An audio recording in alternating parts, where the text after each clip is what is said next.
नमस्कार बंधु माने चलित वर्ष पितृपक्ष 7 सेप्टेम्बर आरंभ हेबो। यह 21 सेप्टेम्बर रविवार शेष हेबो। 7 सेप्टेम्बर दिन वर्षर द्वितीय और शेष चंद्रग्रहण मध्य पड़ुछि। ज्योतिष गणना अनुसार चलित वर्ष पितृपक्ष खूब खास।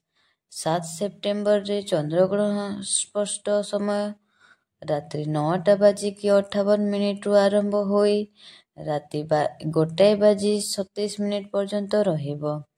चंद्रग्रहणर पाक त्याग समय स्पष्ट समयर 9 घंटा पूर्वरु अर्थात 12टा बाजिकी 57 मिनिट आरंभ हेबो। एही समय कौनसी शुभ कार्य करंतु नाही। पुणी 21 सेप्टेम्बर वर्ष शेष सूर्यपराग मध्य हेबो। मात्र यह भारतरे दृश्यमान हेबो नाही। मात्र चंद्रग्रहण भारतर अधिकांश स्थान रे दृश्यमान हेबो।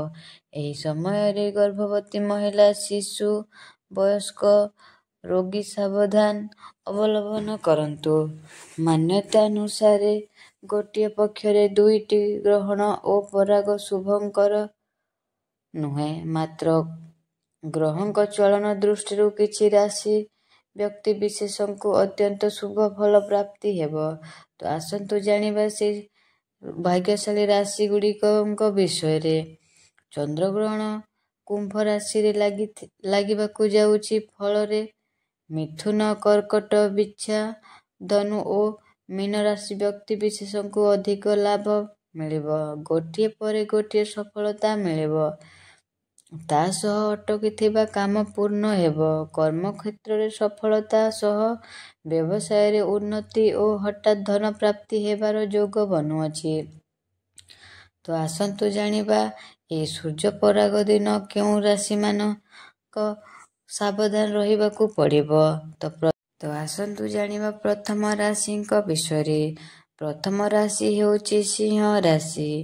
एही राशि रो व्यक्ति विशेष सावधानता अवलंबन करंतु।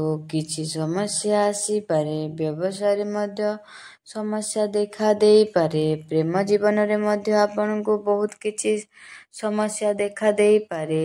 आपनको परिवार रे मध्य कलह लागी रही पारे। तो द्वितीय राशि हेउछि तुला राशि। आपनकर धन खर्च हेबार योग रहुअछि। नुआ काम आरंभ करंतु नाही। एही समय रे आपनको सावधान रहिबाकु पड़िबो। आपनको चाकरी क्षेत्र रे मध्य आपनको सावधान रहिबाकु पड़िबो। आपनको प्रेम जीवन रे आपनको सावधान हबाकु पड़िबो। तो तृतीय राशि हेउछि मकर राशि। आपनको ए चंद्रग्रहण दिन आपनको बहुत सतर्क रहिबाकु पड़िबो। आपण कोनोसी कलह ठारू आपनको दूर रे रहिबाकु पड़िबो। किंबा कोनोसी जागा रे विवाद देखा देउछि ता ठारू मध्य आपनको बहुत दूर रे रहिबाकु पड़िबो। भाबी चिंती आपनको कार्य करिबाकु पड़िबो। एवं आपनको परिवार रे किछि समस्या देखा देई पारे। तो आपण ता प्रति मध्य सावधान रहिबे। आपनकर प्रेम जीवन रे आपनको विवाद देखा देई पारे। तो ता प्रति आपण टिके सावधान रहिबे। एवं जो कार्य करूछंती आपनको बहुत भाबी चिंती करिबाकु पड़िबो।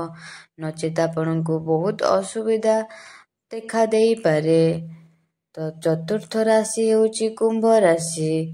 कुंभ राशि एही चंद्रग्रहण दिन आपनको बहुत सतर्क रखिबाकु पड़िबो। आपनको एही दिन अजथा चिंता देखा देई पारे। आपण निजर क्रोध को नियंत्रण रे रखंतु।